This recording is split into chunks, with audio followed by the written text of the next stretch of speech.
Hello, this video is to show you how to use the zero product property to find the roots of a quadratic equation. Remember, the roots are really the x-intercepts.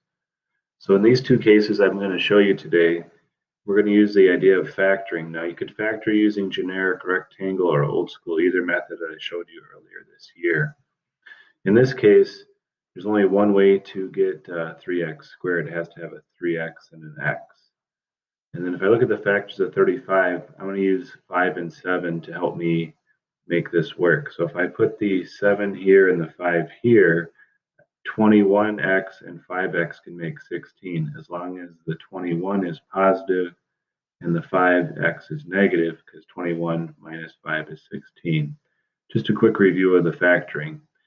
And then the reason why I do zero product property is if this equation is y equals 3x squared plus 16x minus 35, if I change the y to a 0, that's what happens when it's the x-intercept. Y is always 0. So you have to ask yourself, what can I put in this parentheses for x to make this parentheses equal to 0? And that answer is negative 7. So one of my roots is negative 7, 0. And on this one, you ask yourself, what can you put in for x? In this case, it's going to be 5/3, or you can have 1 2/3, 0.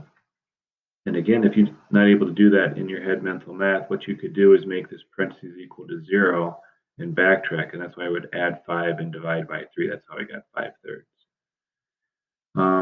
In the second example, I gave you some things with factoring where sometimes you should factor something out to make it simpler before you start. And if you look at all three of these terms, I could factor out a 4 before I even start. If I divide everything here by 4, much easier to factor. This would be x minus 6 and x plus 2.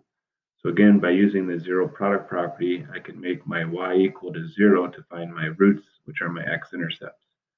So it would make this would equal to 0 would be negative 2, and this one would be positive 6. And that's all you have to do to find the roots